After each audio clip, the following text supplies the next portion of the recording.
back in the old days when people wanted to ban something, they would just clump together a bunch of books and set them on fire. Or people, they did that to people too, because that's how you ban an idea. But we live in much more civilized times, and because it's no longer fashionable to ban books without being called a fascist, the fascists have resorted to banning video games, because who the hell cares if you ban a video game? It's just for kids. It's not art or culture or anything that actually has merit to exist. No. It's a game. Who cares about it? And yes, we are coming for you next. And this is Top 7 Banned Video Games, a list of 7 games that were banned for reasons that are a bit, how shall I put this? For the most part, stupid. For the larger part, dumb. And mostly because some people are basically fascists. But first, a special word for the USA. You know, some of your current candidates for presidency were kinda on the woohoo, all aboard the banned video games express, right? Just checking. That being said, number 7, Command and Conquer Generals.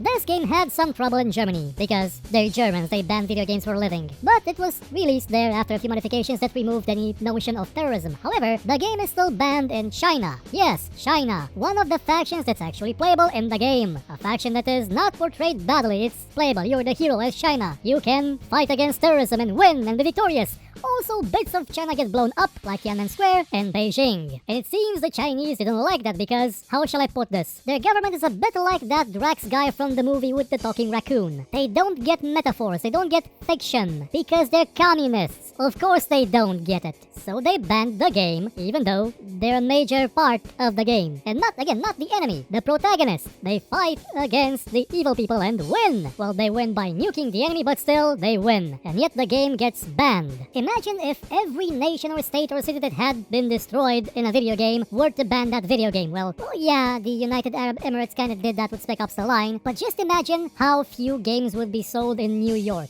None. Absolutely no games. The gaming industry is obsessed with blowing up New York. So is the movie industry. Now, I'm not blaming the media, but I think I know where that guy got his idea from. Number 6, Carmageddon.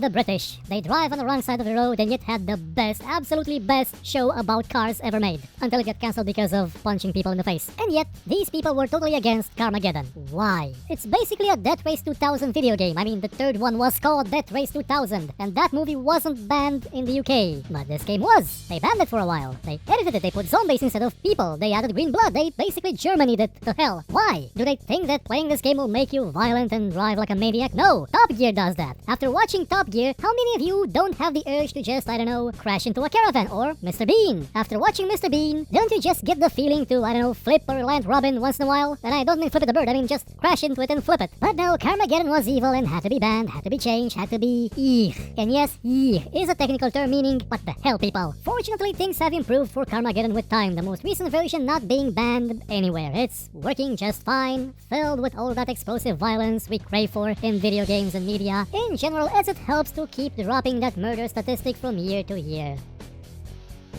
Number 5, Darksiders. Probably wondering, where was this game banned? I mean, you fight against demons and angels and all sorts of stuff. There's really not that many human... Okay, yes, at the beginning of the game, every human dies, but that's just how things happen in the apocalypse. Who's gonna ban a game that's basically Zelda, but as if it were made by a metal band? Well, the United Arab Emirates did, and you're not gonna guess why. For Spec Ops, okay, they may have had a reason, a dumb one, but at least their city, their crown jewel, was destroyed. And while because the apocalypse happened, technically it was destroyed here too, along with everyone else's city and country, but that's not it. No. Darksiders was banned because it contradicted the customs and traditions of the United Arab Emirates. Well, so does not stoning people to death, but hey, we can't all have nice things like not being stoned to death. And if you're wondering what kind of traditions this game would contradict and what kind of customs does it go against, well, they never explained, and I'm guessing they probably won't. For some reason, the second game wasn't banned, just the first one. And they were basically the same, just the second one took place more in the land of the dead, then it was that big tree or something, and at one time I think you fought a big bird, and you were playing as basically death, so maybe they like death but not war. Which again, coming back to stoning makes sense, yes it does.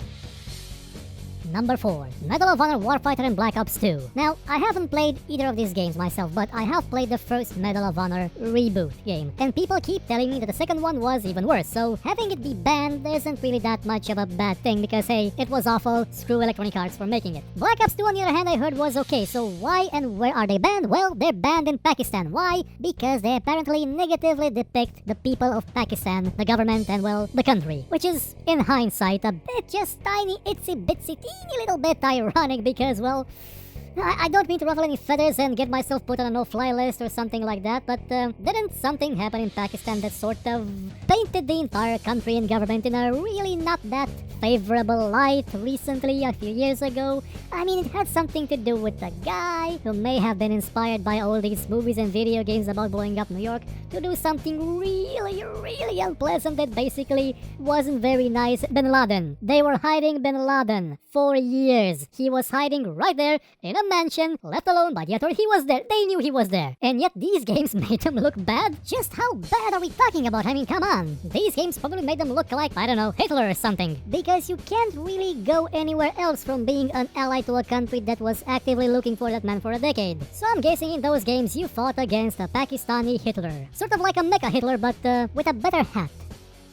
Number 3. Hearts of Iron. You know Hearts of Iron, right, don't you? It's that series of video games about the recreation of World War II. Down to the last historical detail, everything was just exactly how it was in fine detail. Absolutely no controversy here whatsoever unless we're talking about China. Yes, China. Apparently, the country, well, the government, took offense to the fact that in this game, a few regions like Tibet were listed as independent and that, well, Taiwan was under Japanese control. Because at that time, it was under Japanese control. It was World War II. Things happened in World War II. But no, they did not like that. The Chinese government did not like that. I mean, historical fact in a video game? No. These games must be dangerous and have to be stopped. And they, well, stopped Hearts of Iron. The game was banned in that country. And again, this isn't because it made the Chinese people look bad. No, it was actually the other way around. Because China was such in a rough state at that time, actually getting the country back together, unifying it, forging forward to victory would have been a great achievement. A triumph. A demonstration that yes, China can aspire to greatness. But again, this is a communist party we're talking about, so over their heads, no matter how tall they are.